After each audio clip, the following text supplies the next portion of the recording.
예, 참 감사합니다.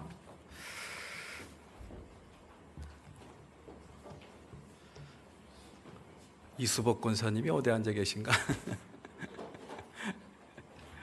이수복 권사님 안 오셨어요?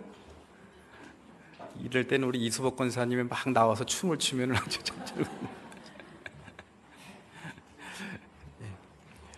박수를 치고 싶을 때는 박수를 쳐도 괜찮습니다. 이렇게 찬양할 때.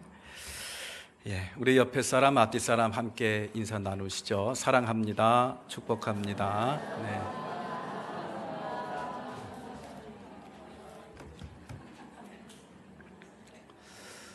지난 시간에 십자가 복음으로 거듭난 사람들에게 나타나는 아주 본질적이고 아주 핵심적인 그런 변화 가운데 하나가 뭐라 그랬는지 혹시 기억나십니까? 말에 실수가 없는 사람이 된다. 말에 실수가 없는 그런 온전한 사람이 된다. 이제 오늘은 지혜에 대한 그런 말씀을 저희들한테 야고보서 기자가 전해주고 있습니다. 예수 그리스도를 믿는 믿음으로 십자가의 복음으로 거듭난 사람들, 말에 실수가 없는 온전한 사람이 됩니다. 그렇게 되기 위해서는 우리의 마음이 변화해야 되는데 이 마음이 구체적으로 변화되는 그러한 모습을 지혜를 통해서 저희들한테 가르쳐주는 말씀이 아닌가라는 그런 생각이 듭니다. 지혜 하면은 제일 먼저 생각나는 이야기가 솔로몬 이야기죠. 예. 여러분들 다 아니까 생각하고 싶습니다만은 아주 매우 중요하기 때문에 다시 한번 말씀을 드립니다. 1000번제를 하느님 앞에 감사하는 마음으로 1000번의 번제를 드렸다는 말씀이 있죠. 그랬더니 하나님께서 음성을 들려주셨어요. 그 음성이 뭔가? 내 소원이 무엇이냐. 우리 사랑하는 여러분들도 그런 음성을 들으셨으면 참 좋겠죠. 그런데 중요한 것은 그 하나님의 음성이 중요한 것도 있지만은 그 음성에 대해서 준비된 답변, 이 답변이 준비된 그런 사람의 자세가 더 중요한 게 아닌가라는 생각이 들어요. 하나님께서 솔로몬에게 내 소원이 무엇이냐 그랬더니 솔로몬이 뭐 지체하지를 않았어요. 나에게 지혜를 더하여 주십시오. 아마도 하나님께서는 그거를 이미 알고 계셨기 때문에 아마도 그러한 말씀을 주신 것이 아닌가라는 생각이 들어요. 여러분들 같으면 어떻게 하겠습니까? 아무개 권사야, 아무개 집사야 갑자기 나타나셔가지고 내 소원이 뭐냐 그러면은 하나님 잠깐만요, 한 3일 동안 시간을 주십시오 이러면 끝나는 거예요. 안 됩니다. 그거는. 그 마음속에 정말 품은 소원 여러분들 갖고 있어야 돼요. 하나님 나의 꼭 이루어 주셨으면 정말 좋겠습니다. 그럴 때 하나님이 내 소원이 무엇이냐 그러면 그냥 바로 튀어나오는 그런 마음의 갈급함, 그러한 갈급함, 그러한 소원, 그런 소원은 우리에게 기도의 강력한 동기가 되죠. 또 하나님을 의지할 수 있는 그런 계기가 됩니다. 그런 마음의 소원은 우리 하나님께서 어떠한 방식을 통해서든지 들어주시고 또 이루어 주시리라 저는 그렇게 믿습니다. 자, 이러한 말씀을 통해서 우리가 얻을 수 있는 아주 중요한 깨달음과 교훈이 있죠. 지혜라는 거 정말 그렇게 중요한 것이구나. 하나님께서 그러한 솔로몬의 소원을 듣고요, 그 지혜만 주셨습니까? 달라는 말도 하지 않았던 부귀와 영화도 하나님께서 쥐어주신 것을 우리는 볼 수가 있습니다. 하나님께서 깜짝 놀라신 거예요. 하나님께서 너무너무 좋아하시는 거예요. 하나님을 감동시킨 이 마음의 소원, 그것이 바로 솔로몬이 지혜를 구하는 것이었다라는 그런 이야기죠. 그만큼 지혜가 중요하다라는 그런 이야기예요. 한 나라의 왕으로서 왕이 다스리려면은 필요한 것이 많죠. 능력, 힘, 군사, 경제 여러 가지 필요한 게 얼마나 많겠습니까?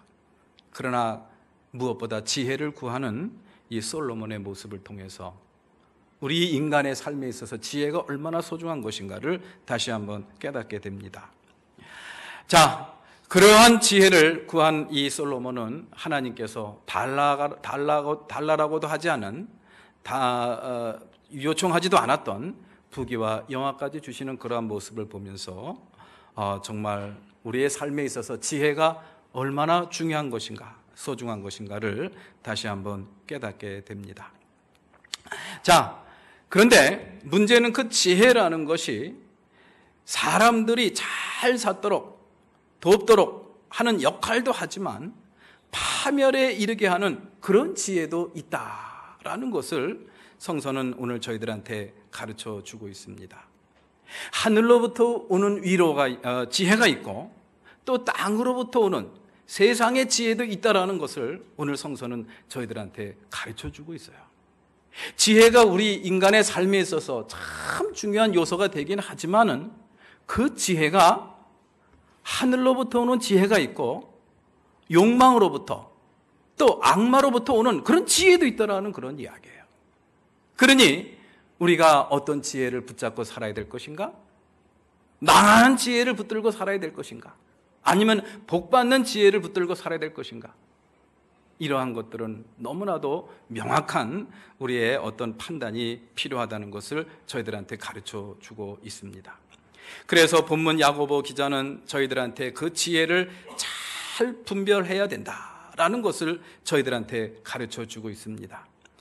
지혜가 인간의 삶에 있어서 꼭 필요한 것이지만은 그러나 그 지혜가 사람을 망하게 하는 지혜인지 복을 받게 하는 지혜인지 분별해야 될 책임이 우리에게 주어졌다. 그래서 오늘 본문 말씀 13절 말씀에 이렇게 저희들한테 질문을 하고 있습니다. 여러분 가운데서 지혜 있고 이해력이 있는 사람이 누구입니까? 여러분 가운데서 지혜가 있고 이해력이 있는 사람이 누구입니까? 이런 질문을 왜 할까요?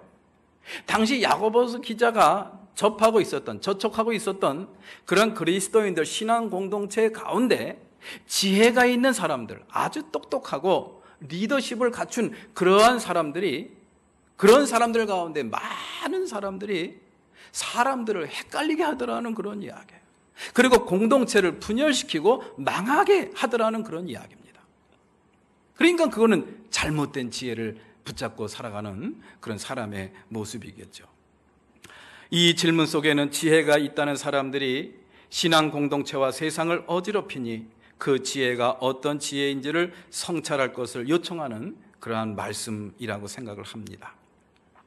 그러니 우리가 해야 될 일은 바로 무엇인가? 그 지혜의 근원을 분별하는 일입니다.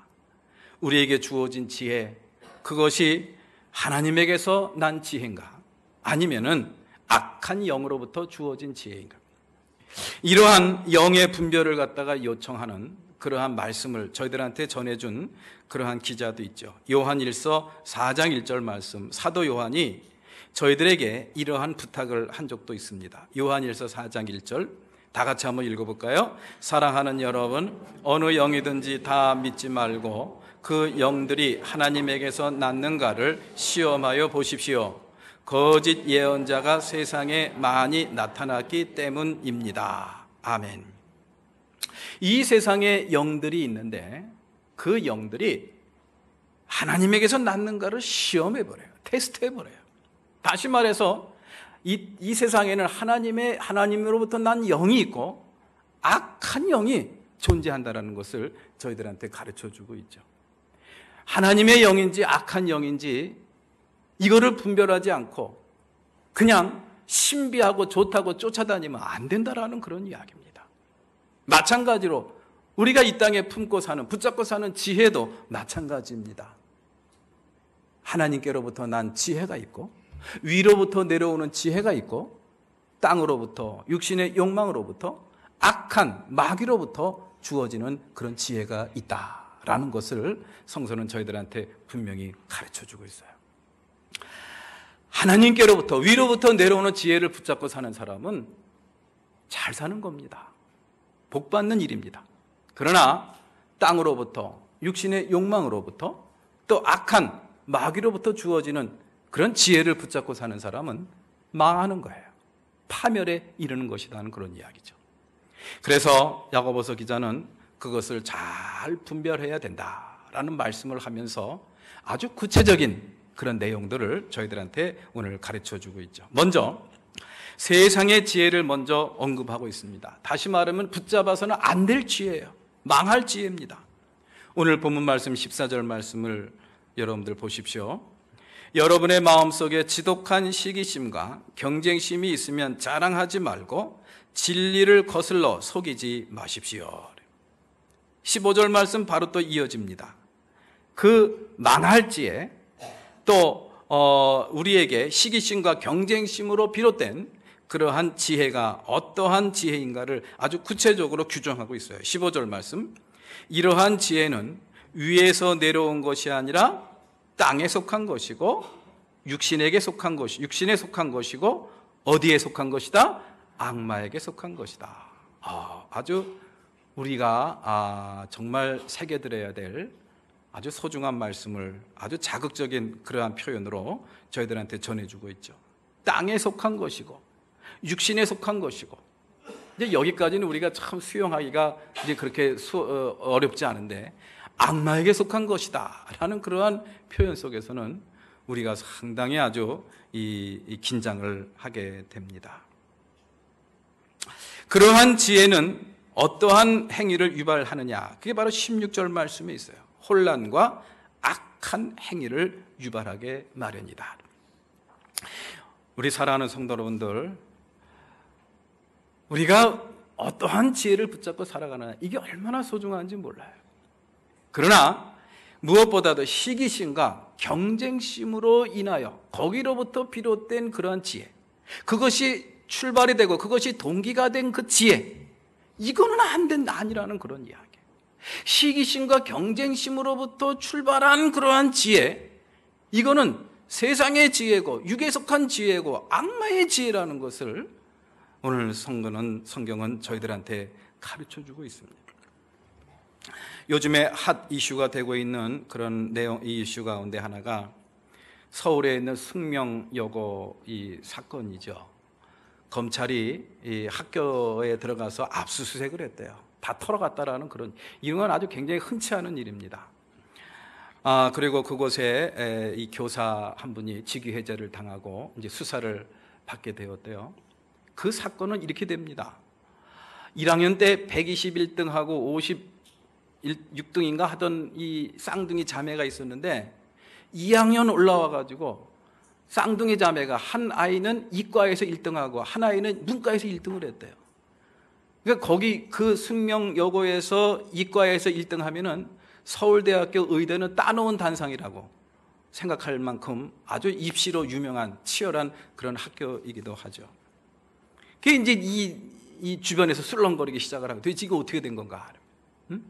121등, 56등 하는 아이가 1년 만에 어떻게 이과 문과를 수석을 할 수가 있느냐. 그래서 이렇게 사람들이 의아하게 생각을 하다 보니까 그 아버지가 그 학교의 교무부장이라는 그런 이야기. 이 교무부장의 역할이 이제 뭐 시험, 이제 중간고사, 기말고사를 보면 그 시험지를 갖다가 체크하고 그것을 갖다가 관리하는 그러한 주무부서장인 것 같아요. 그게 사람들이 합리적인 추론을 합니다. 그리고 합리적인 질문을 하는 거예요. 시험지가 유출됐다. 그러면서 사람들이 드는 그러한 이 증거 중에 하나가 오답, 정답이 아닌 틀린 답까지도 그 쌍둥이가 똑같이 써냈대요. 그래서 사람들이 이건 정말 아니다. 이거는 분명히 시험지가 유출됐고 사전에 유출된 시험지에 답을 달아서 그 답을 갖다가 쌍둥이 자매가 똑같이 썼기 때문에 틀린 답까지도 똑같이 쓰게 됐다. 이래가지고 학부모들이 난리가 났습니다. 뭐 수사를 해봐서 결과가 나봐야 알겠지만은 저부터도 벌써 이건 틀림없이 뭔가 문제가 있다. 121등이 1등 될 수 있죠. 56등이 1등 할 수 있는 겁니다. 뭐 그럴 수도 있지 않습니까? 그런데 틀린 답까지도 똑같이 자매가 썼다라는 것은 이게 잘 납득이 되지가 않아요. 수사 결과를 지켜봐야 되겠습니다만은 아무래도 시험지가 유출된 것 같아요. 그 아버지가 그냥 잠깐 실수를 했는지 아니면 계획적으로 했는지는 모르겠지만은 딸들을 위해서, 딸들의 장래를 위해서, 또 좋은 대학에 가기 위해서 시험지를 유출한 것이 아닌가. 여러분들 어떻게 생각하십니까? 이것도 지혜죠. 대단한 지혜입니다. 아무나 할 수 없는 지혜예요. 그런데 이것이 어디에서 비롯된 겁니까? 시기와 경쟁심에서 비롯된 거예요. 자기 딸들이 잘 되는 일이라면은, 잘 되는 일이라는 게 뭐예요? 다른 아이들보다 더 위에 올라서는 거예요. 1등 하는 겁니다. 좋은 대학 가는 거예요. 경쟁 상대자들을 갖다가 따돌리는 겁니다. 그러한 시기심과 경쟁심으로 비롯된 그러한 지혜, 이것은 결국 혼란과 온갖 악한 행위로 나타나고, 수사 결과에 따라서 아마도 그 딸들은 그 아버지를 평생 동안 원망하면서 지낼 수밖에 없는 그런 상황이 펼쳐지지 않을까라는 그런 안타깝고 슬픈 생각이 들기도 합니다. 그렇습니다. 시기심과 경쟁심으로부터 비롯된 그러한 지혜, 이것은 땅에 속한 것이고 육신에 속한 것이고 악마에 속한 지혜라는 것을 우리 성경은 저희들한테 가르쳐주고 있습니다. 그래서 우리는 그러한 이 시기심과 경쟁심으로부터 비롯된 그런 지혜가 우리 삶 속에, 우리 마음 속에 떠올린다고 한다면 그것 즉시 포기해야 돼요. 내려놔야 됩니다. 그리고 주님의 십자가 앞에 갖고 와야 됩니다. 땅과 육신과 악마에 속한 것들에 미혹된다면 우리는 모두 파멸에 이르고 말기 때문이죠. 아담과 하와가 아마 그 좋은 케이스를 저희들한테 가르쳐주고 있다고 생각을 합니다. 시기와 경쟁심으로 비롯된 아담과 하와의 선악과를 따먹는 그러한 모습들, 결국 그들은 죽음을 맞이하게 되었고, 죄를 짓고 죽음을 맞이하게 되었고, 동산을 떠나게 되는 그러한 처지에 처했던 것을 우리는 알 수가 있습니다. 그 다음에 위에서부터 내려오는 지혜는 과연 무엇인가? 먼저 행함으로 보여주는 지혜라는 것을 저희들한테 가르쳐주고 있어요. 아무리 좋은 지혜, 위로부터 내려오는, 또 우리에게 복을 주는 지혜라고 하더라도 행함으로 나타내지 못한다고 한다면 그것은 참된 지혜가 될 수가 없다라는 그런 이야기. 위로부터 내려오는 지혜의 속성을 지니지 못하는 거라는 그런 이야기죠. 오늘 본문 말씀 13절 말씀을 다시 한번 봅니다. 여러분 가운데서 지혜 있고 이해력이 있는 사람이 누구입니까? 그러한 사람은 착한 행동을 하여 그의 행실을 나타내 보이십시오. 그 일은 지혜에서 오는 온유함으로 행하는 것이어야 할 것입니다. 진실한 믿음은 행함이 따르고 그 행함으로 믿음을 완성할 것을 반복해서 이야기하고 있는 야고보 기자다운 그런 가르침이 아닌가라는 그런 생각을 해보게 됩니다. 하늘로부터 내려온 지혜, 위로부터 내려온 지혜를 붙잡고 사는 사람은 반드시 그의 삶 속에서 두 가지 모습이 나타난대요. 착한 행동과 온유한 모습. 온유한 모습과 착한 행동이 그 사람 삶 가운데 반드시 나타나게 되었다는 것을 저희들한테 가르쳐 주고 있습니다. 이 설교를 준비하면서 아프리카 케냐에 살고 있던 영국 귀족 이야기를 들은 적이 있습니다. 어떤 잘생긴 이 케냐 청년 한 사람이 와가지고 이 영국 귀족한테 와서 부탁을 하더래요. 3개월 동안만 나를 좀 써주십시오. 일꾼으로 써주십시오. 이 뜬금없이 웬 청년이 와가지고 자기 집에서 일을 하겠다니까 궁금해 죽겠는 거예요. 왜 그러느냐. 하여튼 3개월만 딱 열심히 일하겠습니다. 보니까는 아주 성실하고 건강하고 참 아주 온유하게 생겼어요. 괜찮은 청년처럼 보이더라는 그런 이야기. 그래서 그 영국 귀족이 그러면 3개월 동안만 일을 해봐라. 이런 일 저런 일을 시키고 또 그 청년은 성실하게 일을 감당을 하는데 3개월이 어느덧 다 갔습니다. 그런데 그 주인이 가만히 보니까는 더 쓰고 싶는 거예요. 그 청년이 너무너무 마음에 드는 거예요. 성실한 거예요. 그게 불러가지고 3개월이 다 됐는데 너 그만둘 거야. 예, 그만두겠습니다. 그만두지 말고 우리 집에서 일을 더 해라. 내가 보상도 더 두둑하게 해주겠다. 아니라는 거예요. 나가야 된다라는 거예요. 아니 내가 너 대우 잘해줄게. 에? 대우 잘해줄 테니까 여기서 나하고 같이 살자. 우리 집에서 일을 좀 해라. 그런데도 막무가내로 나간다고 해서 그 이유를 자초지종을 물어보게 되었다는 거예요. 근데 그 청년이 하는 이야기가 자기가 곰곰이 생각을 하다가 종교를 가져야 되겠다라는 그런 생각, 그런 결심을 하게 되었다라는 그런 이야기. 근데 자기가 이런 종교 저런 종교를 다 이렇게 들여다보니까는 기독교와 이슬람교가 딱 이렇게 두 개가 떠오르더래요. 남더래요. 그래서 기독교를 택할까 이슬람교를 택할까 막 망설이다가 경전을 봤는데, 성경을 보고 또 이슬람교의 경전인 코란을 봤는데 뭐가 참 종교인지를 잘 모르겠더라는 그런 이야기. 다 좋은 말씀이고 다 마음에 와닿는 그런 말씀이더라는 그런 이야기. 어떡하지? 고민하다가 그렇구나, 지혜가 떠올랐어요. 아주 독실한 기독교인 가정에서 3개월 동안 살고 아주 독실한 이슬람교 가정에서 3개월 동안 살아보고, 그러면은 어떤 종교가 참 종교인지를 내가 그때 판단할 수가 있겠구나. 이래가지고 아주 독실한 기독교인으로 아주 소문난 그런 영국 귀족의 집을 찾아오게 된 겁니다. 그랬더니 그 영국 귀족이 박수를 치면서, 진작에 내가 그걸 알았다고 한다면은 내가 당신한테 더 잘해줄 텐데 라 그러면서 한탄을 했다라는 그런 이야기를 제가 들은 적이 있어요. 그 뒷얘기는 잘 모르겠어요. 자, 이 이야기를 통해서 우리에게 주는 아주 소중한 그런 깨달음과 교훈이 있죠. 참 지혜, 그거는 겉으로 봐서는 몰라요. 또 그 내용 갖고는 판단이 잘 안 됩니다. 그 사람의 삶을 통해서 그 지혜가 참 지혜인지 거짓 지혜인지, 그 지혜가 위로부터 받은 그러한 하나님의 지혜인지 아니면 악마로부터, 악한 영으로부터 받은 그러한 악마의 지혜인지, 그것이 결판이 난다라는 그런 이야기예요. 그래서 오늘 야고보서 기자는 저희들한테 간곡히 부탁을 하고 있는 거예요. 참 지혜를 소유하고 있는 사람들이 있느냐?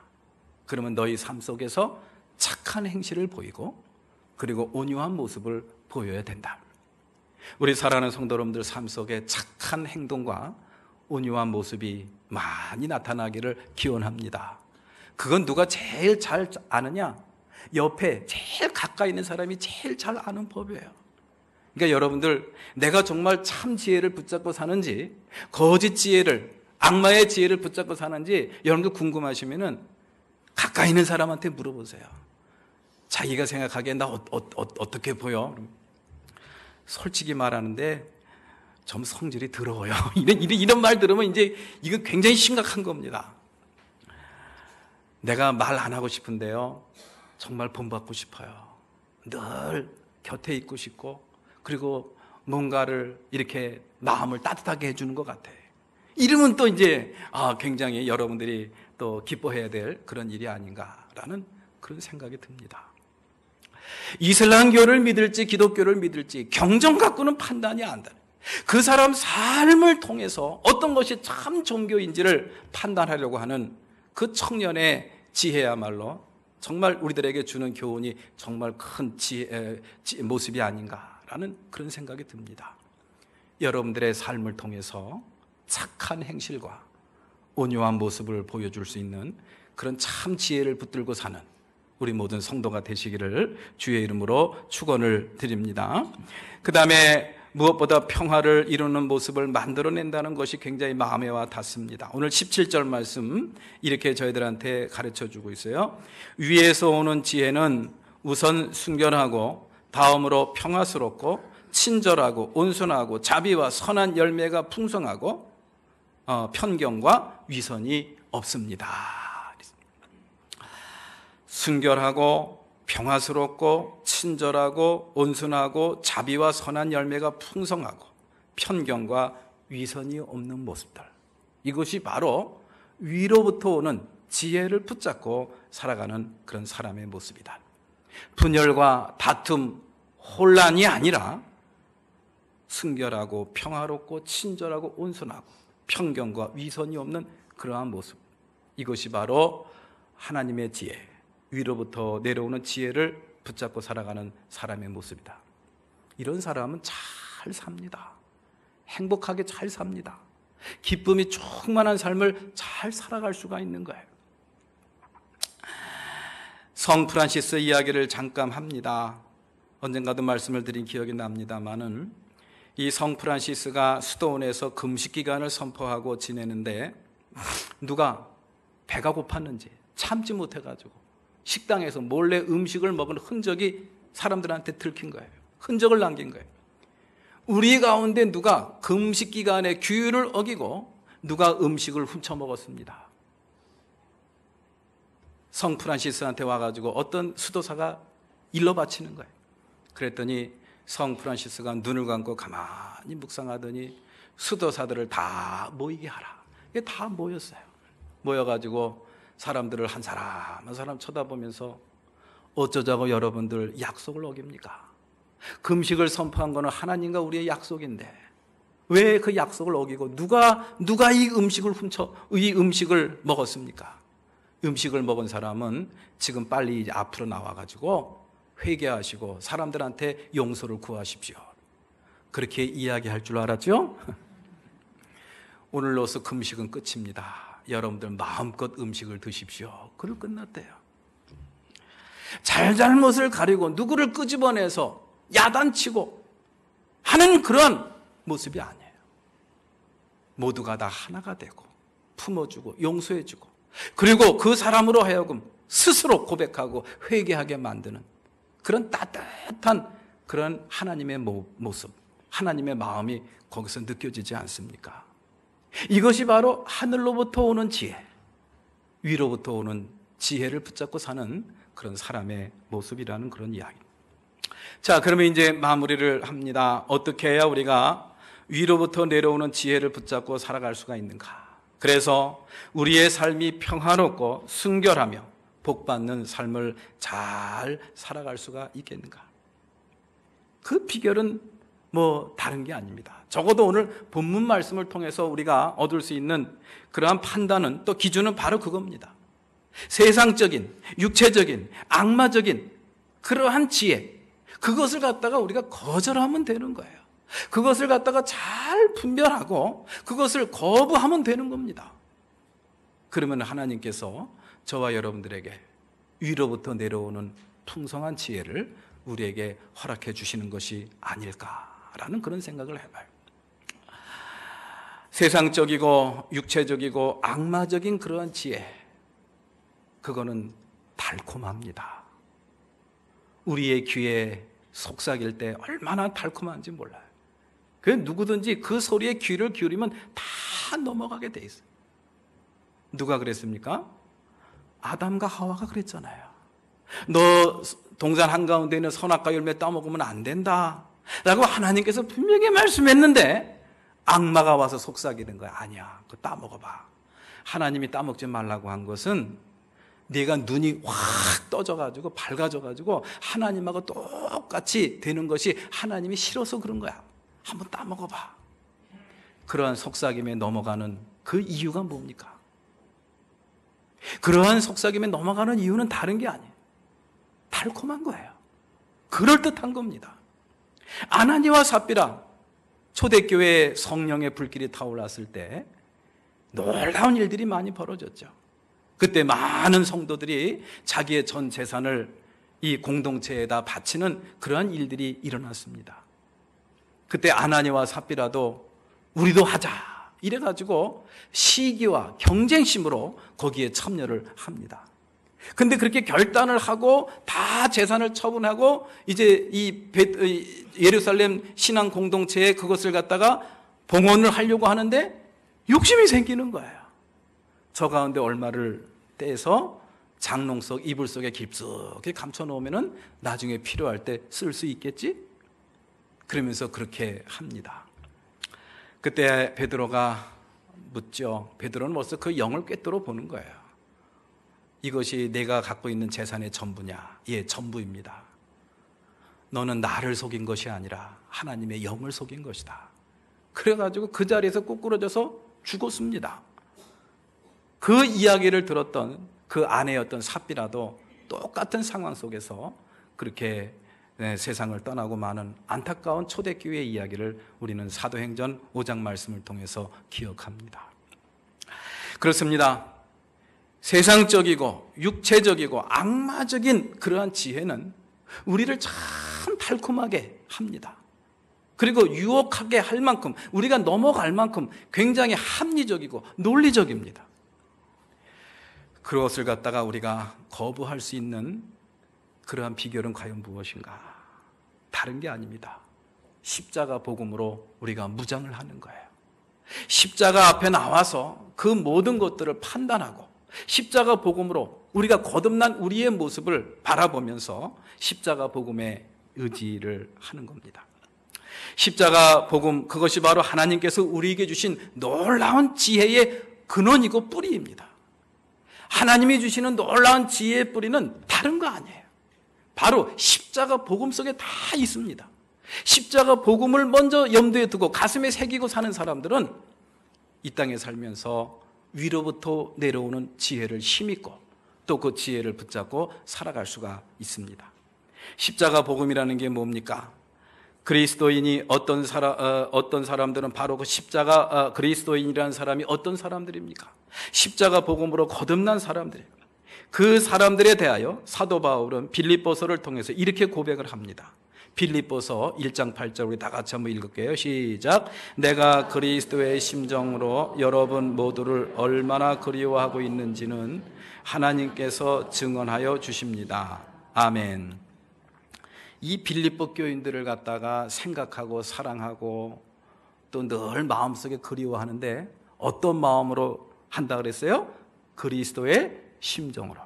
근데 여기서 그리스도의 심정이라는 이 그리스어 헬라어가 뭐냐면 스플랑크나입니다. 이 스플랑크나는 심장이나 폐, 간, 체내에 있는 소중한 부분들을 종합적으로 가리키는 그런 말이에요. 오장육부를 의미하는 겁니다. 내가 그리스도의 심정으로. 그러니까 이 사도 바울의 이 고백 속에는요, 그게 있는 거예요. 내 마음이 아닙니다. 내 심장, 내 오장육부가 아닙니다. 자기의 오장육부로는, 자기의 심장으로, 자신의 스플랑크나로는 사랑할 수가 없어요. 이 세상에 좋아 보이는 것들 포기할 수가 없습니다. 나도 내 살 길을 찾아가야 됩니다. 그리고 좋은 거, 아주 쾌락, 나에게 아주 달콤하게 와닿는 그러한 것들을 포기할 수 있는, 거부할 수 있는 힘과 능력이 없습니다. 그러나 사도 바울이 그 모든 것들을 감당하고 위로부터 내려오는 지혜를 힘입을 수 있는 그 비결이 바로 뭐냐? 그리스도의 심정입니다. 이것을 갖다가 개역 성경에서는 그리스도의 심장으로 번역을 해놓았더라고요. 저는 그 말씀이 더 마음에 와 닿더라고요. 이 사도 바울의 심장은 사도 바울의 심장이 아니에요. 심장을 갖다가 바꿔버렸습니다. 누구의 심장으로? 예수 그리스도의 심장으로. 이게 바로 십자가 복음으로 거듭난 사람들의 모습이에요. 나는 그리스도와 함께 죽었나니 그러므로 이제부터 사는 것은 내가 사는 것이 아니요 누구로 사는 것이라? 예수 그리스도로 사는 것이라. 이것을 갖다가 사도 바울은 자신의 오장육부, 심장을 갖다가 바꾼 것으로, 내 심장은 죽었고 예수 그리스도의 심장으로 살아간다라는 그런 표현으로 이 사도 바울은 고백을 하고 있더라고요. 그렇습니다. 하나님께로부터 내려오는 지혜, 위로부터 내려오는 지혜를 잘 분별하고 그것을 붙잡고 살아갈 수 있는 비결은 다른 거 아니에요. 세상적이고 육체적인 욕망에서 비롯된 악마적인 그런 지혜를 갖다가 거부하는 거예요. 그럴 때 우리는 하나님의 지혜를 붙잡고 살아갈 수가 있습니다. 어떤 경우에서든 나는 죽었고 이제부터 사는 것은 예수 그리스도로 사는 것입니다 라는 그러한 깨달음과 그러한 믿음과 그러한 고백을 할 수 있다고 한다면 우리 사랑하는 성도 여러분들은 노력하지 않아도, 애쓰지 않아도 위로부터 내려오는 지혜를 힘입을 수 있는 줄로 믿으시기 바랍니다. 그 위로부터 내려오는 지혜를 붙잡고 이 땅에서 축복받는 아름답고 복된 삶을 잘 살아가시는 우리 모두가 되시기를 주의 이름으로 축복합니다. 우리 찬송하시겠습니다.